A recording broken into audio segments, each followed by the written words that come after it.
continuing series of conversations with news and policymakers, people who are doing interesting, important work in this region and beyond. Today we are joined by one of Wisconsin's U.S. Senators. Won't you please welcome Ron Johnson back to Marquette.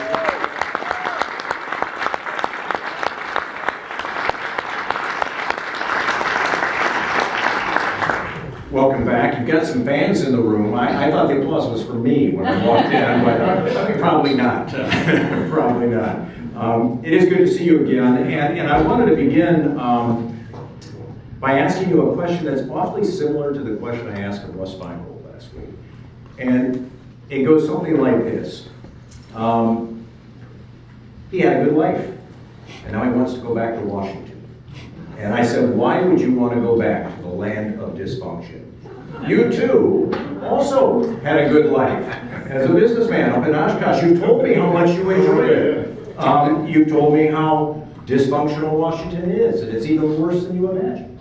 So why do you want to go back for a second term? Same reason I ran in 2010. I looked at these deficits that were exploding, $1.4 trillion. I saw the healthcare law. I saw the demonization of doctors, people that had saved my daughter's life. How that's not going to make this country strong and prosperous if we demonize and demagogue individuals like that rather than celebrate and incentivize their success. And so I've been there 5 years, and I ran because I was panicked for this country. It was on the wrong path. I've been there 5 years. I'm more panicked, Mike. So I go to, for example, Walter Reed. You see the finest among us. These kids. Young men and young women who have just sacrificed so much. You go there and they've lost limbs. They want to go back to their unit. They're not quitting. They're not giving up. They understand how precious this nation is, how it has to be preserved. I can't quit. As much as I'd like to go home, as much as the frustration, the disgust of the dysfunction in Washington, as much as that kind of calls me, just stay back here in Oshkosh. I can't tell you, every time the wheels lift off of Reagan Airport there in Washington, D.C., I get a big smile on my face. I got in 10 o'clock last night. I love driving home from 10:30 to midnight last night just because I'm back here in Wisconsin. I love driving around the state. What a beautiful state. I don't care what time of the year. You go down to southwestern Wisconsin in the fall, the golden fawn corn, the rolling hills. This is such a beautiful state. The people are such wonderful folks. It's an honor to represent them, but the bottom line is this nation is on the wrong course. And we've got to correct it. This nation is worth preserving. What do you think? You talk about your 5 years there, and clearly they are frustrating to some extent. What do you think is your greatest accomplishment in those 5 years since you've been in the Senate? Well, what's interesting though is things are turning around here. I know we don't get a whole lot of credit for getting results, but now the Republicans have a majority in the Senate. We don't control it, but we have a majority. The attitude that we've been taking is we're trying to get results. My own attitude really comes from my business background. I did a lot of negotiating business. I never sat down at the negotiating table and started arguing. My technique always was lay out all the areas of agreement. It developed a relationship, a level of trust, so you finally came to those areas of disagreement. Let's face it, no two people agree on everything. It was a whole lot easier finding common ground. So, when I became chairman of the Senate Committee on Homeland Security and Government Affairs, that's exactly the way I approached the chairmanship. I reached out to the former chairman, now my ranking member, Senator Tom Carver from Delaware. I said, Tom, let's do something a little bit different. In business, I found it's very, very helpful to lay out a mission statement. So we developed one, pretty simple, to enhance the economic and national security of America. That accomplished two things, Mike. It started our new relationship as chairman ranking member with the new committee with an area of agreement. What a concept, right? And then it also laid out the direction to direct the activity of the committee. So I really got two committees in one with mine. It's Homeland Security and Governmental Affairs. It's like two House committees in one. On the Homeland Security side of the ledger, we established priorities, border security. We've held 14 hearings now on border security. We published a 100-page report laying out our findings. It's an ugly reality. Cybersecurity. Ever since I've gotten there, people have been saying, we got to do something about these cyber attacks. Well, for 4 years we did nothing. In my year, we passed the Federal Cybersecurity Enhancement Act. We married that with the Senate Intelligence Bill. It was a bipartisan effort with Dianne Feinstein, originally working with Saxby Chambliss, now Richard Burr. Got those two pieces of legislation married, passed them out of the Senate, strong bipartisan support, then got them passed on the omnibus.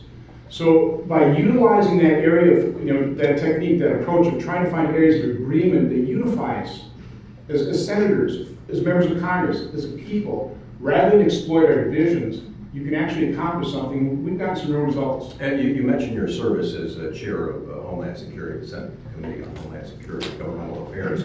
I asked this of Senator Feingold too. I said, my sense was that when this race began, your race with Russ Feingold, that it was going to be about the economy. It was going to be about domestic issues, economic issues.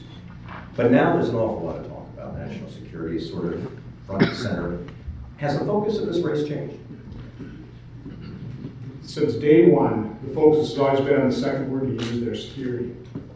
Whether it's income security, whether it's job security, whether it's retirement security, whether it's healthcare security. I mean, the Patient Protection Affordable Care Act has not lived up to its name, and now national security. So across the board, people have there's such a level of uncertainty, there's such a hunger for leadership that will have the courage to tell them the truth, to lay out the facts. People that are willing to take tough votes without their re-election mind.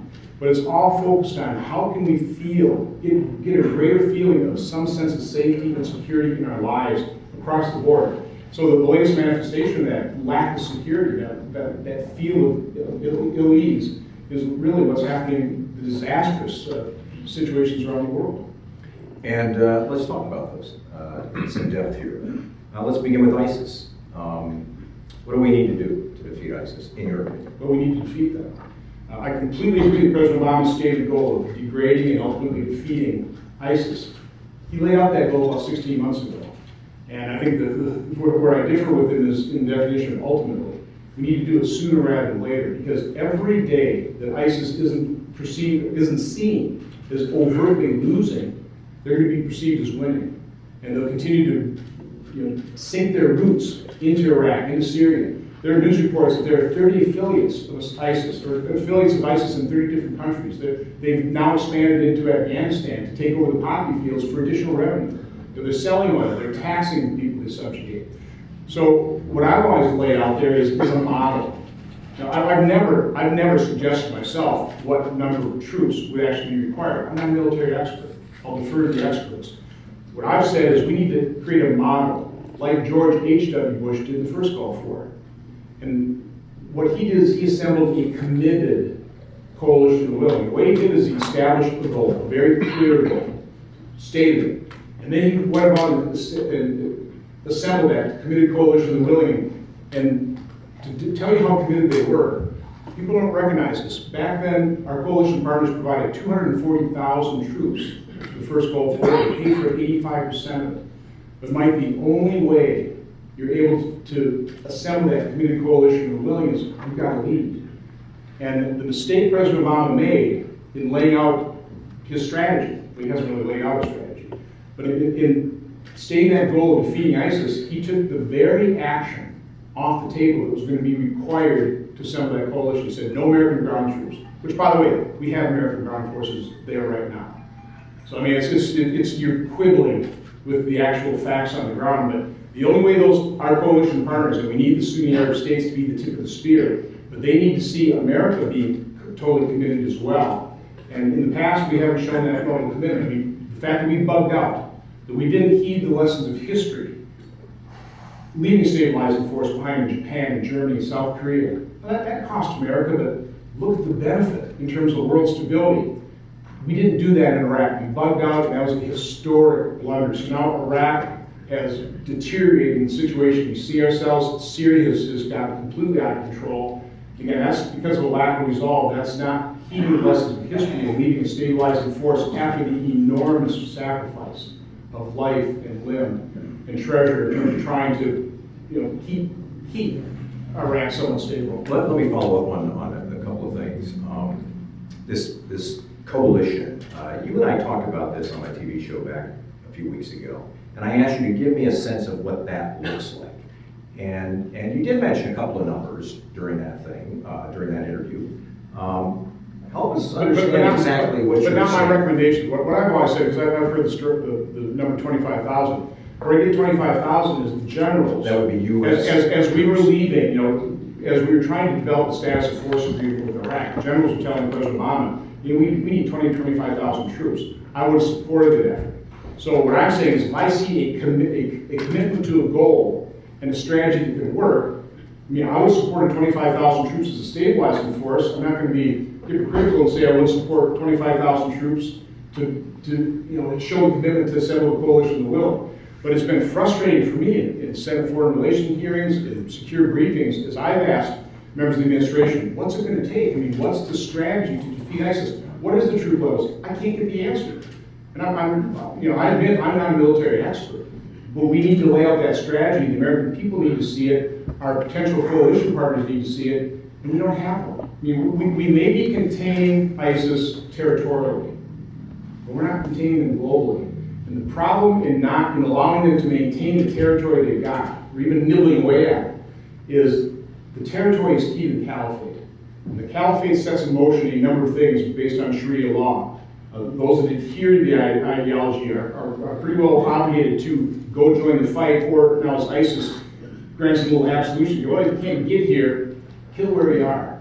And of course, that's what we just saw in San Bernardino, California. The argument, as you know, against boots on the ground is that it plays into the hands of ISIS, that they would love to have American soldiers in that part of the world. Nothing better than taking an American soldier hostage, that we play into their hands. What do you say? How else do you defeat them? Do we want to continue to live under this threat? And by the way, this is going to be a long-term effort, but the first step has got to be deny them that territory, defeat that caliphate. How else is it going to happen? Again, President Obama laid that goal out 16 months ago. How are we going to actually defeat them? And again, I'll continue to argue. Look what happened. And by the way, God bless the FBI and anybody involved in the Joint Terrorist Task Force that thwarted that plot of Sami Muhammad Hamza against the Masonic Temple in Milwaukee, Wisconsin. I do have a quote in my folder, but go to the criminal complaint and listen to what Sami Hamza told the informants. It is chilling. We will eliminate them all was the final sentence I used. So again, until we defeat ISIS, they're going to continue to utilize social media, they're going to continue to conspire to be able to recruit this kind of activity. We got to end that caliphate, and then we've got to have a concerted long-term effort, again, with a coalition, a committed coalition willing to hunt down Islamic terrorists wherever they reside in the world. This is going to be a long-term struggle, but it has to start in accomplishing, again, the goal that President Obama stated. I'm agreeing with President Obama. We have to defeat ISIS, but where's the strategy for doing so? And that coalition of willing, you're talking about Sunni Arab states, Western Europe. They're the type of coalition that George H.W. Bush put together. Senator, as chair of Homeland Security, how concerned are you about the fact that as a nation we are saying that we're going to accept 10,000 Syrian refugees into this country? The vetting process continues. About 2,000 Syrian refugees are here already. How concerned are you about that? I have far greater concerns in terms of the ability of Islamic terrorists getting into this country. My number one concern would be coming in our incredibly porous southern border. That's, I think, our number one threat. But President Obama has the legal authority to let in really however many refugees he wants from whatever country. That's his legal authority. We got to change the law. So, recognizing that reality, I'm actually pretty big in reality. As chairman of the Senate Committee on Homeland Security and Government Affairs, I view it my responsibility to hold the president and his administration's feet to the fire, that they don't short-circuit the process, they don't take any shortcuts. We're already having a difficult enough time because Syria is a failed state. Normally, it takes 18 to 24 months to fully vet any refugee from anywhere in the world. And that includes from countries where you actually have the information available. We held a hearing on Canada bringing in about 50,000 additional refugees. They closed their embassy in Damascus in 2012. Again, that creates holes in our information to properly vet. So it's going to be more difficult to vet the Syrian refugees than other refugees from around the world. So I just don't think we should be taking any shortcuts. So that's why I introduced the Senate version of the House Bill Safe Act in terms of having the Secretary of Homeland Security and the FBI Director and the National Director of our National Counterterrorism Center to certify that they're going through all those vetting processes. Because we just, again, in America, we're going to increase the number of refugees by about 21%. That's going to put some strain on our management capabilities and properly vetting those, and I just don't want to see any shortcuts taken. You mentioned our southern border. Do you have concerns about the northern border? I mean, Canada, this is something you've talked about in recent days. Canada's taking considerably more refugees than we are. How concerned are you about what's going on to the north? That's why we held a hearing on it. Yeah. Canada normally takes in somewhere between 20 and 30,000 refugees per year over the last 10 years or so. So let's put that about, average about 25. Prime Minister Trudeau, as the election platform, is going to bring in 25,000. Well, he's announced another 25,000. So you are, in the span of a year, you're going to basically triple the number of refugees you're letting into Canada. That's going to put enormous strain on their services too. Now, you listen to the testimony that they're dedicated to not taking any shortcuts. That's nice to say that, but the practicality, again, I'm come from manufacturing. I realize when you dramatically stress your processes and your systems, things happen. Let me ask you about Iran and the nuclear deal. You've been an outspoken critic of this deal, which essentially says we will lift economic sanctions against Iran in return for Iran dismantling certain key elements of their nuclear program. You say it's a big mistake. Senator Feingold says he thinks it's on the right track. Why do you think it's a big mistake? And perhaps the more important question is, what do we do? What's the alternative if that's a mistake? Sure. Well, first of all, let me lay out why I think it's a big mistake. Iran is widely recognized as the largest state sponsor of terrorism in the world. Terrorist attacks are growing. This is a big problem.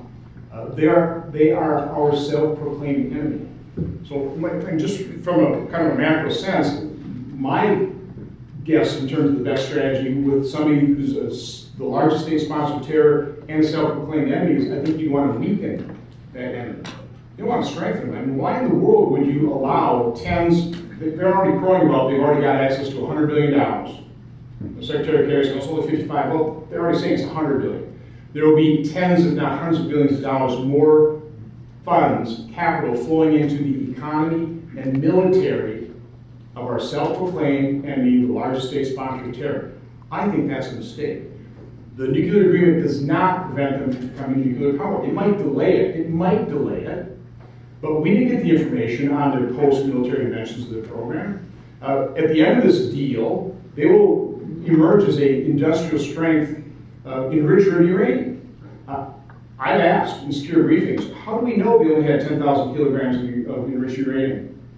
We really don't know. I mean, Iran has been pretty noteworthy in cheating at these deals, and look at the behavior. I know President Obama, I'm sure Senator Feingold's hope was that this nuclear agreement would modify their behavior for the better. Well, it's modified their behavior. It's emboldened them. They test-fired ballistic missiles that could potentially deliver a nuclear weapon, into the civilized world twice in violation of UN resolutions. They lobbed some rockets within 1,500 yards of the USS Harry Truman. They detained and humiliated American soldiers. That's not better behavior. That's worse behavior because they've been emboldened. So no, this is a terrible deal no matter how you take a look at it. And again, it's not going to really accomplish the objective that President Obama laid out, was to prevent them from becoming a nuclear power. It may delay the day of reckoning, but I'm not even sure of that. So if you were to not... We should have ratcheted up sanctions. We should have weakened them further. President Obama started relaxing the sanctions. He was totally opposed to sanctions. When they were first passed, eventually he acknowledged, well, that's bringing them to the table. Well, we should have brought them to the table in good faith by rationing up the sanctions, by weakening them further. But instead, we started relaxing them, made it pretty apparent that we were going to do this deal no matter what. And it just, we totally lost those negotiations. This deal is totally in favor of Iran. Take a look at what's happened in the Middle East. The basic strategic realignment of the Middle East. Russia and Iran as growing allies. Their economies are less than $3 trillion, right around $3 trillion. The combined economies of Western Europe and the US, over $33 trillion. Look who's pushing who around in the Middle East. There's something wrong with that equation, and what's wrong is a lack of leadership, a lack of resolve on the part of our commander-in-chief. Let me push back on that a bit and raise this point. So you said we should have increased sanctions. Let's say Iran resists that initially. It says, well, that's not going to bring us to the table right away. In the meantime, they're installing more centrifuges. They're accumulating more material that can be used to make bombs. They're shrinking the window that they need to make a bomb. The deal is supposed to have an impact on that. Aren't we in kind of perilous territory if we just continue on with what exactly we're doing? We are in perilous territory the stronger Iran gets. And they're getting stronger. We should have made them weaker. They've been easier to take care of as long as they're weaker. But another result of this is they're doing an agreement, and Russia will probably supply those more sophisticated surface air missiles, which will make the military option even more difficult. So again, I'm just looking at what makes common sense. Why would you strengthen the military of your self-proclaimed enemy, the largest state-sponsored terror, as opposed to weakening them? I think the better approach, again, in a difficult situation, I'm not saying this is easy. I don't envy the president the task of trying to deal with Iran or North Korea or Russia. But I just happen to believe that you don't achieve peace through withdrawal or peace through weakness. You do achieve peace through strength, and that really starts with economic strength, growing our economy, which we haven't been doing a particularly good job of doing that either recently. I want to talk about that. I mean, we could talk about North Korea and China and Russia and a lot of other things, but I've got an hour, and I want to leave 15 minutes for questions from the audience. So let me move into the economy. The hallmarks of your campaign in 2010, you talked a lot about the national debt, and you talked a lot about Obamacare, the Affordable Care Act. Let's spend a couple of minutes on each of those. The national debt doesn't seem to be a big topic of discussion right now in the American political sphere. Why do you think that is, and will it be a big part of your campaign? One of the very prevalent diseases I see in Washington, D.C. is denying reality. And that's for a couple of reasons. The reality is pretty ugly. I mean, boy, if you can just avoid it, people avoid it. The other reason, particularly with the elected officials, is if you admit the reality, then you got to do something about it. And doing something about it, $19 trillion debt, we just passed that threshold. Doing something about the 30-year projected deficit, which is $103 trillion. $103 trillion, about $10 trillion the first 10 years, $28 trillion the second decade, $65 trillion the third decade. That's what CBO is projecting. Who's talking about that? And let me give you a story that proves the denial of reality. Because I try and find common ground. Right after President Obama was elected, I give him credit, he reached out to the Republicans and had a couple dinners with us. I was in the first dinner with about 11 of my colleagues. Partly maybe largely because of my prodding in that dinner. So, Mr. President, if you're serious about addressing the debt and deficit, make your White House staff available to us. Let's start working with each other. And he did. And I was actually selected as one of 8 Republican senators working at the White House trying to find common ground. So I brought my accounting skills. I defined the problem where I think it made it more relevant. Everybody else was talking about unfunded liabilities. People don't understand unfunded liabilities, and they go, well, I'll be dead at that point in time. So I honed it down to something a little more comprehensible, 30 years. Most of us can actually comprehend what 30 years is like. And so that was the definition of the problem, by the way, is the demographic bubble we have to get through.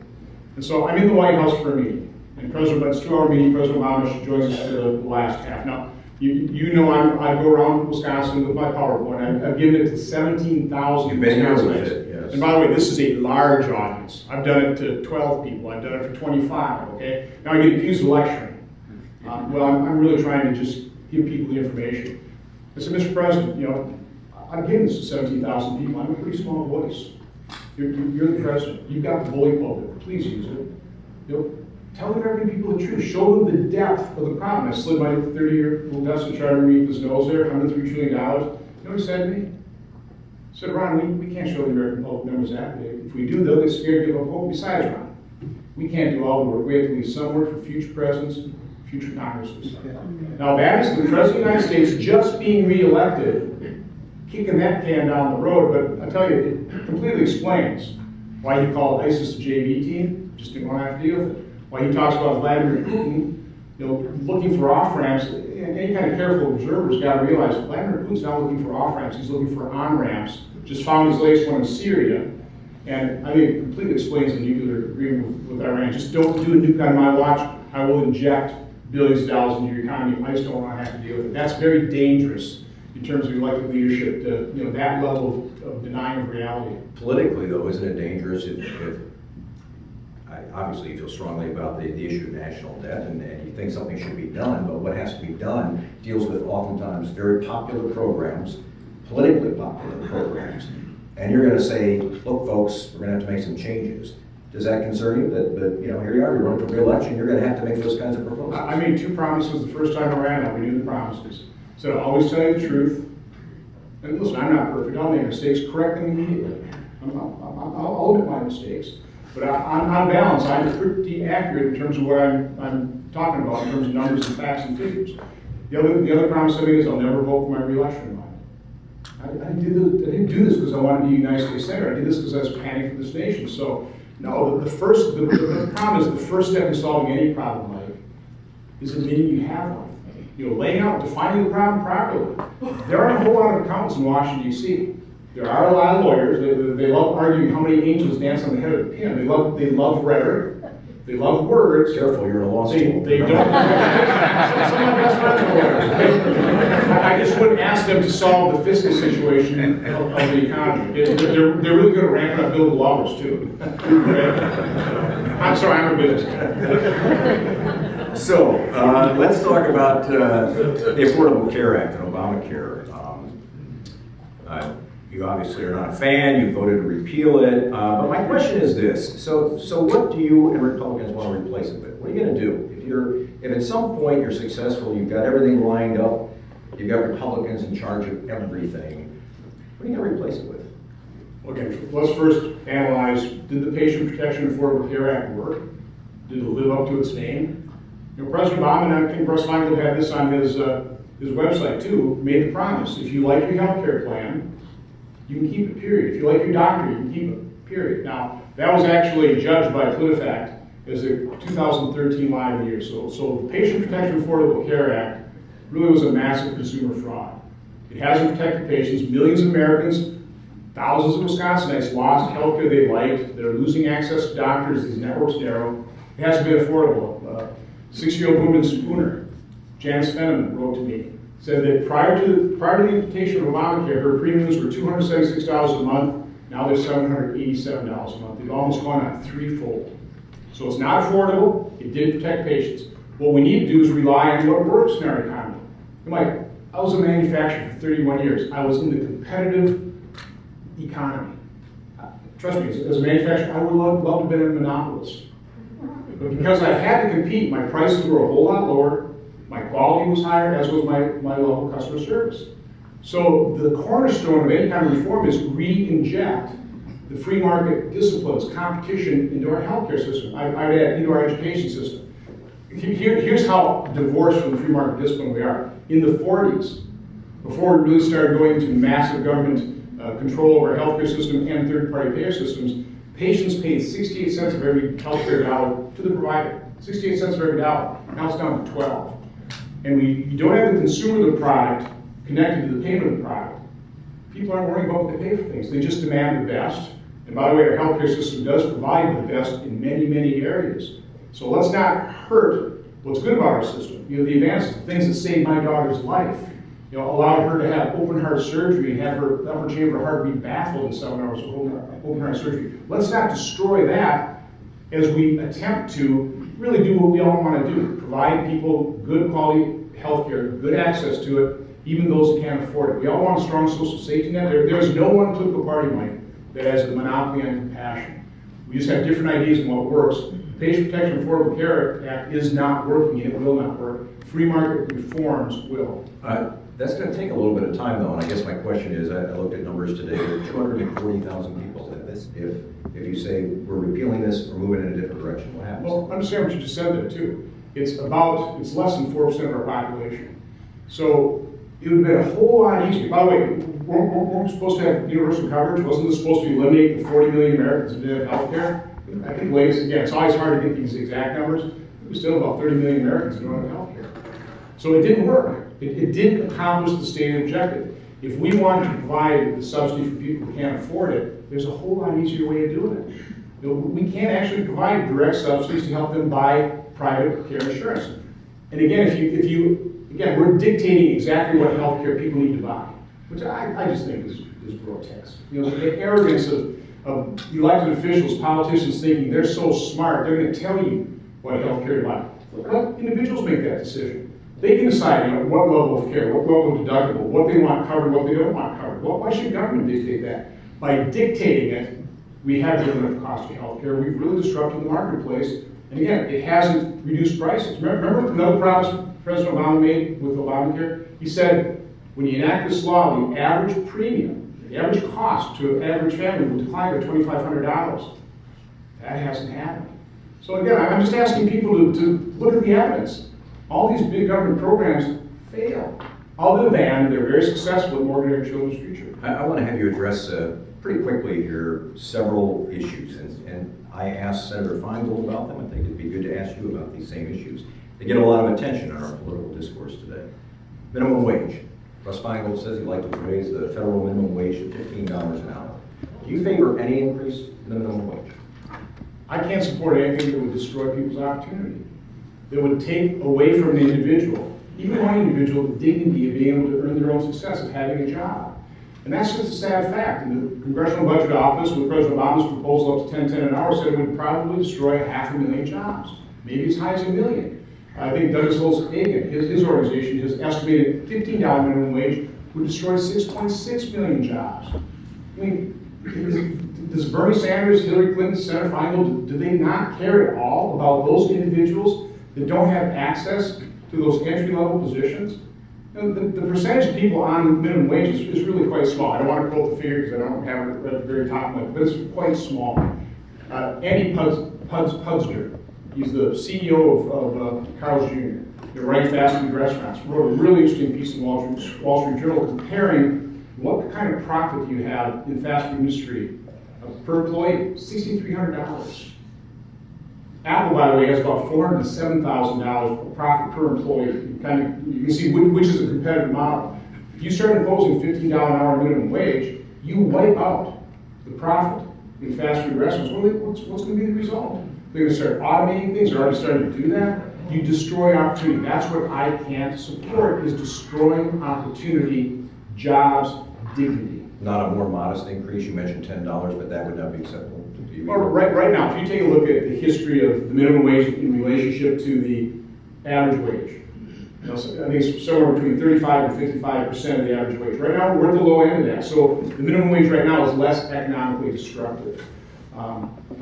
Listen, if I could take this debate off the table forever, would I be willing to take a look at indexing the minimum wage to inflation or tying it to as a percentage of average wage? Sure, I'd take a look at that. But I want this done away with once and for all, because all this talk creates a level of uncertainty that literally does disincentivize people from investing in businesses and organizations that create good-paying jobs. I mean, Mike, the only way you get better pay, better benefits is if the private sector succeeds. And by the way, as I travel around the state of Wisconsin, there's not one manufacturer that can hire enough people. I always ask, what's your entry-level position? I haven't heard anybody yet say $112 an hour. I'm sure there are operations, but in general, in manufacturing, and we've got a lot of really good manufacturing jobs that are going unfilled in the state of Wisconsin, you can start about $12 an hour. So is this a solution looking for a problem? I think it is. Democrats are pushing hard for legislation that would allow people to refinance their student loans. How do you feel about that? Well, listen, I supported Senator Coburn and Lamar Alexander and Richard Burr's bill that actually stabilized interest rates. They're going to go up quite a bit, but we dialed those things back, tied them to other interest rates, so we kept those things low. So we've already done it. There are literally all kinds of different ways of refinancing student loans made available by the government. The Education Department just doesn't make that information particularly widely available. I want to ask you about the Trans-Pacific Partnership, TPP, the trade deal that has been negotiated. I mean, you're a free trade guy. I mean, your company has sold products overseas. I mean, 27 different countries, yeah, including China. Right. It would be nice if we look at China, if we could turn them through strength, through resolve, into a friendly rival, and look at them as a 1.4 billion person market opportunity, because that's really what they should be to us, with good policy. So your opponent, Russ Feingold, says dead set against TPP. I think back in the summer of 2015, you said you kind of liked what you were hearing, but now that you know more of the details, how do you feel about it? First of all, Senator Feingold. I should say what TPP is. It's, you know, it's a trade deal. Yeah, and it's about 12 countries, and it's Asia and the Americas. About 40% of the world's economy. Right. What amazed me is anybody, and I think Senator Feingold was one of these folks that did this, the day it was announced, came out against it. This is an agreement, thousands of pages, and trust me, incredibly complex provisions. There's good, there's bad. My approach to this thing is I have reached out and solicited input from all the individuals, businesses, organizations, groups that are going to be affected here in Wisconsin by TPP. I mean, I'm not going to come to a snap judgment. I don't know how anybody could do that. I mean, how incredibly closed-minded is that? You know, in general, I think free trade does lift all boats. It's good. I mean, here's a micro example of that. Let's say you have 10 farmers. Is it better that each one of those 10 produces a different crop and really becomes specialized in it and then trades? Or should they all each produce 10 crops and not be particularly good at any of it? You know, bottom line is specialization works. And so that's really what free trade is about, is you take advantage of different people's core competencies, and by freely trading, you take advantage of that, and the economy overall is better across the board. So I'm inclined to support free trade because it is good for economies. By the way, if you're a compassionate individual, if you're concerned about people in less developed countries, are you really going to block their ability to have access to our markets? I don't think it's a particularly moral thing to do, but it's got to be fair. So I'm going to judge this trade agreement, which is incredibly complex, that will have pluses and minuses. And I'll make my decision once I get full input. I'm not going to jump to a conclusion. I think that, again, that's pretty close-minded on the part of anybody that's going to look at an agreement and just, I'm against it. You have not made a decision at this point. And I won't for quite some time, quite honestly, because it's going to take a while for those interested parties to provide me that feedback. I want to also ask you about another story, business story that's been making a lot of news. It's Johnson Controls, the Milwaukee area company that's now going to merge with Tyco. And as part of this agreement, the legal domicile for this newly configured corporation will be in Cork, Ireland. It will not be in Milwaukee. The operations will be in Milwaukee, but the global offices will be in Cork, Ireland. This has gotten a lot of attention on the campaign trail lately. Hillary Clinton said it is not a tax inversion, it's a tax perversion, meaning that Johnson Controls asked our government for tax breaks along the way, and now they're going to move their legal domicile to Ireland because Ireland has a corporate tax rate of 12.5% and the U.S. has a corporate tax rate of 35%. They can save $150 million a year by doing it. And by the way, be able to repatriate their foreign earnings back to the U.S. for the benefit of potential Wisconsin. But the argument is this, Senator, and I have you get your response on this. Did Johnson Controls do the right thing? If you're going to ask our government for money, when at the end of the day, they say it's time to pay our taxes, you say we're going to move to Ireland. Is it the right thing? Well, one of the subcommittees under my committee is the Permanent Subcommittee Investigations chaired by Rob Portman. So he held a hearing on this very issue. They have the owner of Samuel Adams Brewing, a patriot. He's kind of the last man standing. He's the last major brewing company that actually is domiciled here in the U.S. Everybody else has been bought out by overseas. Okay, and he just testifies that for every dollar of income that he makes, because he's U.S. domiciled with a very uncompetitive tax system, he gets to keep 61 cents to reinvest in the business. If you're if he is foreign-owned brewing company, you'd be able to keep 71 cents. At which point, Senator Claire McCaskill, who was a big supporter of Hillary Clinton, made the statement I've just been quoting: "It's just math. It's just math." If Senator Feingold and Democrats' solution to this is let's penalize U.S. companies even more. All that will do is it will drive out more multinational companies offshore. If Johnson Controls... You're setting it like an exit tax. Listen, if Johnson Controls did do the inversion, you know what's going to happen to Johnson Controls? They'll be bought by a multinational company, a foreign company, because it is just math. So this is economics. This is, again, where it's kind of handy to be an accountant to actually understand these things versus relying on demagoguery, demonization. So what we need to do is, I would say, scrap our entire current tax code. I would set up a new one, elegantly simple, based on two principles. Raise the revenue we need and do no economic harm. Stop trying to socially and economically engineer through a tax code. We do a terrible job. That's what we tried to do, and we are actually forcing businesses offshore. I mean, this is our tax code to do this. It's not, business managers have a fiduciary responsibility to shareholders. Maybe you own stock, maybe you need to own stocks in Johnson Controls. Are you gonna really want the management of that company to forego $150 million? No, that isn't the responsibility of the manager of the business. It's the responsibility of policymakers, elected officials, to recognize reality and say our tax system is completely broken, completely uneconomical, uncompetitive, and we need to change it so we incentivize people, by the way, to take advantage of what we've got going for us. Just quick spot analysis of American economy. We're the world's largest economy, the world's biggest business. That's an enormous economic advantage. We have abundant and cheap power. Let's not artificially drive up the cost of power while we maintain a clean environment. We all share that goal.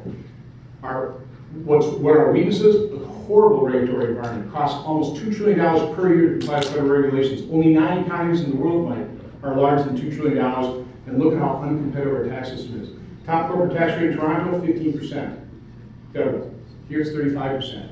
Where are you going to set up a manufacturing plant to address the North American market? In Toronto or Detroit? It's just math. Claire McCaskill is right. I've only got about 4 minutes left. I want to ask 2 questions that are related to things that are happening in the news right now and the back and forth that comes with re-election campaign. Okay, so here's number 1. And this happened, I think, a week ago. Dan Weiss of the Milwaukee Journal-Sentinel wrote a story that tweaked both you and Senator Feingold about attendance at committee hearings. And the story, and I want to make sure I'm paraphrasing it accurately, said that in your first 4 years as a member of the Homeland Security Committee, you missed 60% of the hearings, or of the hearings connected to your subcommittees. 60%. How do you explain that? Probably the way it was explained in the article is a completely unfair analysis, but it works politically, which is why they did the hit piece. Nothing could be further from the truth. It is a completely false narrative. You know, my standard day, Mike, I wake up about 5 o'clock in the morning, start reading my briefing materials, that I fell asleep at 11 o'clock at night. First 2 years I was on 5 committees. They had subcommittees. They hold conflicting hearings. Now what I don't do is I don't do the drive-by hearings. A lot of my colleagues do. They swoop in 5 minutes, get their attendance recorded, and leave. No, I'm there at the beginning of the hearing. I listen to testimony. I ask questions that I come up with. Now, I don't read them that my staff prepare for me. Okay, I actually participate in hearings, and as a result, I have to prioritize. First couple of years, it was dead and deficit, so Budget Committee frequently competed with Homeland Security. But even that being said, and we supply this to Dan Weiss, video, audio of, for example, Chairman Lieberman. Look, go check out the video. He's there, I'm there, I think Senator Carper's there, and Senator Lieberman throws the question to me and says, Senator Johnson, I just have to say, I want to thank you for your faithful attendance, how involved you are in this committee. That was the first 2 years. Senator Carper said the same thing. We've provided video of Senator Jay Rockenfeld, chairman of the Commerce Committee, similar types of comments. So no, I've been working like a dog as a United States Senator. That was a completely false hit piece, but it was done because it works. I should point out, I think I did point out, that it did mention both you and Senator Feingold. Yeah, but what was the headline? And who was it really directed at? Okay. No, I mean, it was not even close to fair. Here's the other question, and this again this is the campaigns and third-party groups going back and forth. This involves an issue that you and I have talked about a fair amount for the last few months. This is the Toma VA scandal. Mm-hmm. And this is the issue of people who were reporting that there were just really dangerous amounts of painkillers being prescribed to the men and women who were at the Toma VA. So there's a third-party group that started running an ad targeting Russ Feingold and saying Russ Feingold was made aware of this through a memo before he left office, that there were problems at Toma, and that he didn't do anything about it. When he was here, he said, that's simply not the case. I never got the memo. I was not aware of it. And he used the word pathetic to describe what he thought was a political attack against him. He said it's a tragedy when you use men and women, fighting men and women, to get reelected. I want to have you respond to both what he said, Senator, and also whether you agree with what the third party group is saying. First of all, let me say, I found out No, I did not find out about Toma until the first or second week in January 2015 when the news broke. Okay, that's the first time I heard about it. And then look at my actions since then. I immediately, because I was Chairman of Homeland Security and Government Affairs, immediately assigned my staff to start investigating. In 3 months, we uncovered far more than what the Office Inspector General did with the VA in 3 years. And of course, then they deep sixed the reports that I never saw. Senator Baldwin had it, I never saw it. I found out about this in January. So look at what I did once I got the information. I have not politicized this at all. I haven't fed any of this stuff to the press. I knew about that letter, a couple letters, that on top of it, these were supplied by the way by the head of the union to the Toma Police Department as they were investigating the suicide of Chris Kirkpatrick, okay, a whistleblower. I've had that information for a year. That said that these memos were hand-delivered to Senator Feingold, Representative Kine, Representative Olby, another one to Senator Feingold, to Representative Kine, to Senator Feingold, or Senator Cole. I never released that. These are on open records. So I have not politicized this at all. I've been doing my job. We have 9 veterans working in my office. They have combined 125 years worth of experience.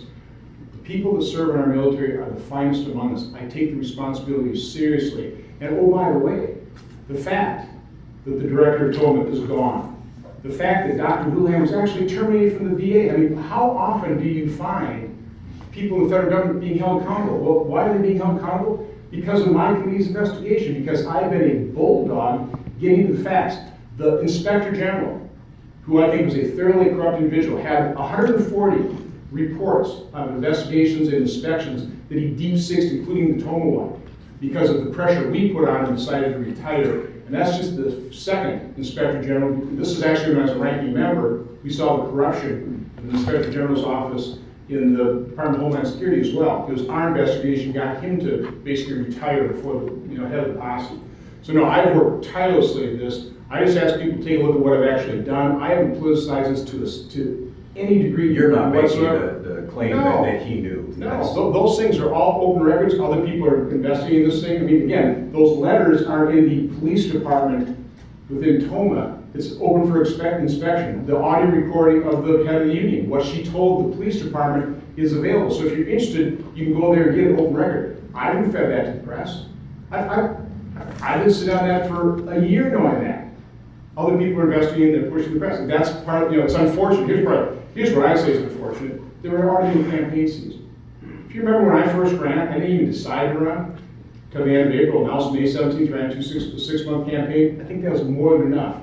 Senator Feingold apparently so desperate to return to power here, he had to announce 18 months and all of a sudden we're in election mode. It's unfortunate. My approach to this election mode is I'm going to keep my nose to the grindstone. I've got a serious responsibility as chairman of the Homeland Security and Government Affairs Committee, as chairman of the European Subcommittee of Foreign Relations. I'm going to do my job. I'm going to keep ferreting out the facts. I'm going to keep holding people in government accountable. I'm going to keep telling the truth. And that's basically my approach to the campaign. That's what I told my campaign team, by the way, too. Your job is telling the truth, winning message. I'll see if it works. All right, 10 seconds. I'm not going to ask him about Donald Trump. I know that's amazing, but but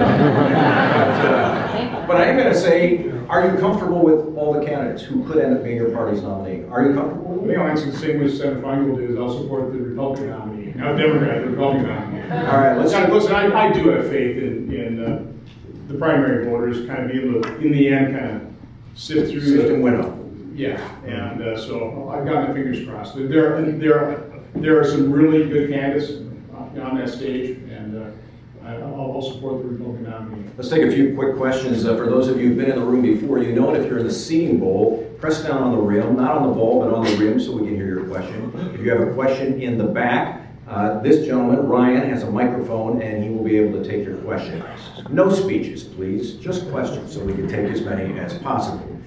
All right, let me, we got lots of questions. I'm going to work across the room here real quickly. We'll start back there, wait for the microphone. Again, keep your question brief, please. Hello, Ron. My name is Adam Ryback. I just want to say first, thank you so much for being here. This is really awesome. I'm enjoying it. My question for you is, would you support extending 14th Amendment protection to preborn child from conception, such as HR 426 in the House. And once again, thank you so much for being here, and thank you for being awesome.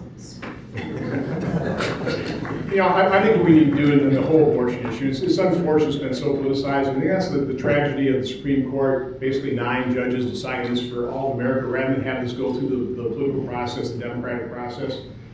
You know, let's, again, try and find areas of agreement. One of the things I've supported, a co-sponsored bill that protects life after 20 weeks. Now my daughter, the same one with a heart defect, is a nurse practitioner in neonatal intensive care unit. So she's taking care of these little 23-week babies and watch them flourish. Not all of them turn out pretty well, but you know, a lot of them do. So can't we agree at some point in time that life should be protected? So I guess that'd be my main approach is, you know, rather than go for, I guess what you'd probably consider the home run, how about we get a bunt single and let's try and limit some of these abortions that really is taking the life of little babies that can survive outside the womb. I think that'd be a good start. And then, like everything, let's go out and win the political argument. Let's win the hearts and minds of our fellow citizens. You know, one thing, this isn't a flippant comment. If you've ever been down to the Museum of Science and Industry in Chicago, you know, they've got the display of, you know, from the egg to a full-term baby. I think if Americans were to go to that exhibit and say, at what point do you think life ought to be protected? My guess would be, I think it's on the far left, I think it'd be even sooner than 20 weeks. So let's look at the actual facts. Let's take a look at what we are killing in these abortions that goes beyond 20 weeks. And let's at least agree that at some point in time, I think we can all agree that life ought to be protected. Senator, I understand it's quite remarkable for a first-term senator to be appointed chair of a major Senate committee. I'd like to know, how did this happen, and what are your responsibilities as Homeland Security Chair, and how does that benefit the citizens of Wisconsin? Well, when I first was elected, you have to decide which committees you want to be on, you request them. And I certainly I understood how incredibly important Homeland Security is. I wanted that part of my portfolio, let's call it. I also was on Appropriations Committee. I was also on Budget. I mean, that's, you know, the mortgage of our kids' future. Budget Committee was pretty important to me, plus Small Business and Aging. And one of the reasons that I decided to do Homeland Security rather than Foreign Affairs, which I ended up ditching Appropriations because I was losing those votes 28-1, and went over to Foreign Relations to get that national security component, was I looked at the seniority profile of the committee. And I don't know, it's just not a popular committee or what was pulling off, but I figured if I signed up there, I would actually be in pretty good shape. And then, you know, Scott Brown lost, unfortunately. And this is a tragedy for America. Tom Coburn had cancer, he retired. And, you know, bottom line, because I've chosen wisely in terms of committees, normally it takes decades in order to kind of rise up through the ranks to obtain a chairmanship. I know Senator Feingold, 18 years, was never a chairman. Gets reelected, I doubt he ever would be a chairman.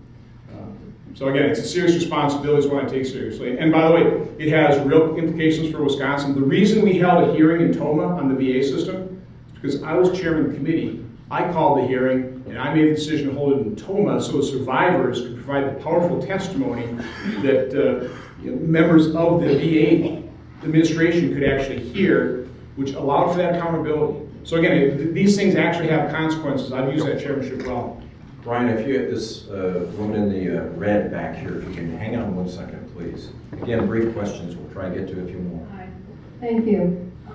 Let's admit that we have a problem with more and more extreme weather events that necessarily require government action, such as disaster relief and other interventions.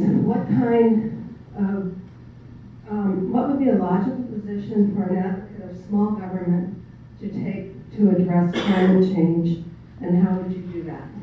Well, let me first state, I have never denied climate change. I mean, climate has always changed, it always will. Let me just show you this as proof. This is a little chart. I'm going to Ross Perot here. So go online, check this out. This is a 420,000 year timeline of the Vostok ice core sample, which measures global temperature down in Antarctica. What you see is a number of, can't really call them cycles, but variations, totaling about 22.7 degrees has been the total variation from peak to trough. So, bottom line is climate has always changed, always will. Now, there weren't men back here causing that. Here's a 10,000 year timeline of the variations in a Greenland ice core. Again, here the variation is about 6.7 degrees. So listen, climate has always changed, always will. There are larger forces at play. I think the question is, to what extent is man causing that? Listen, no doubt about it, man causes harm to the environment. Here's a goal we all share, and this is a good thing. I don't know anybody who doesn't want a clean environment. So I want a clean environment. What you need is a strong economy so you can actually afford a clean environment. Look at China, look at India.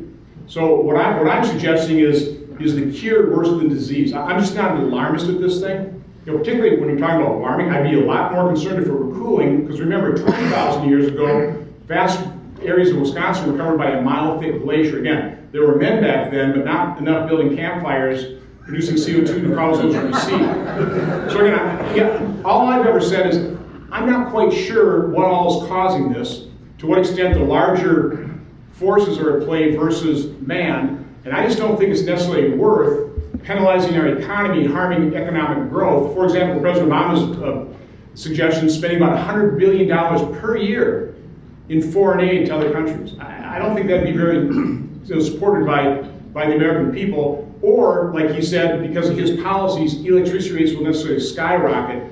That makes us very uncompetitively globally and really harms economic growth. I'm only going to be able to take two more questions. The woman right there. Yeah. Again, please be brief. Hi, Senator Johnson. Actually, it's been agreed, there's a scientifically substantiated consensus amongst organizations, including NASA and the U.S. military, that global warming currently is indeed affected by human activity. It's not really, it's pretty undisputed. And I'm wondering. No, it's quite disputed. By the way, what I'm going to do is leave you a packet that I've been traveling around with this is an article from Popular Technology, 97 articles refuting the 97% consensus, global warming from Forbes. So I'll just ask you to read this, and then you'll understand why I'm a little more of a skeptic. Let me take other questions. We're going to go here, and then we'll go back up there. Yes, sir. Senator Johnson, many people are frustrated with politics and with politicians on both sides of the aisle. What can you say about this, what's at stake in this election to get them involved? Yeah. Well, again, what I can tell you is how I've approached my chairmanship, for example. Setting up that mission statement was an area of agreement. Yeah, I always say it's not news. It's good news when a train doesn't derail. It's just not news. I've been creating an awful lot of good news to this committee. We've passed 55 pieces of legislation on my committee. 18 have already been signed into law. I bet you I didn't know that. Okay? Because we actually are creating a lot of good news. We've passed a budget for the first time since I've been there under the Republican majority. We passed a long-term highway bill. We passed some reforms in education. So it takes us federal school board. So we're trying to pass an energy bill right now. So this has been our approach as Republicans. We're trying to get results. And again, the key is try and find areas of agreement. There's so many problems. There are literally hundreds or thousands of things we can agree on. Don't even have to ask anybody to compromise if you concentrate on the areas of agreement. So again, to me, that's the technique that I've used. It's worked. It will continue to work. It's what I'd be committed to in a second term, is just find the areas of agreement. Let's start getting results. Let's start solving these problems. And this is just my DNA being from a manufacturing background, continuous improvement. I'm not going to be the enemy of the good like Senator Feingold with the Patriot Act. I heard his interview here. He said he agreed 90% of what was in the Patriot Act, but yeah, I guess he was the only senator out of 100. It just wasn't good enough for him. I actually take the approach of continuous improvement. If it's better than it is today, I won't let perfect be the enemy of good. I'll keep finding those areas of agreement to get results. The gentleman right there. Thank you. And this may be the last one. Sorry. I'm not giving it out, no? Yeah. Well, that way, thank you. Senator, can you elaborate on the safe legislation for Tibet, the Syrian refugees? I mean, what I learned about it is it strengthens our national security. Correct me if I'm wrong, I believe it went to the House, 50 Democrats, voted with the Republicans, it goes to the Senate, not one Democrat voted for it to even hold a discussion on it. What took place? You know, the Democrats do tend to stick together pretty well. What the SAFE Act does, Republicans too, probably, you would agree. we're trying to get results. But anyway, again, my responsibility as Chairman of Homeland Security and Government Affairs Committee, President Obama can let in basically as many refugees as he wants from wherever he wants. So I just want to make sure we're going to keep the administration's feet to the fire so they don't take any shortcuts. They don't short-circuit the process. So the SAFE Act basically was going to ask the head of the Department of Homeland Security, Jay Johnson, James Comey, the head of the FBI, Nick Rasmussen, the head of the Counterterrorism Center, to just certify that they're going to follow all those steps. They're not going to take any shortcuts, so that we can minimize any kind of risk of bringing any Syrian refugee in.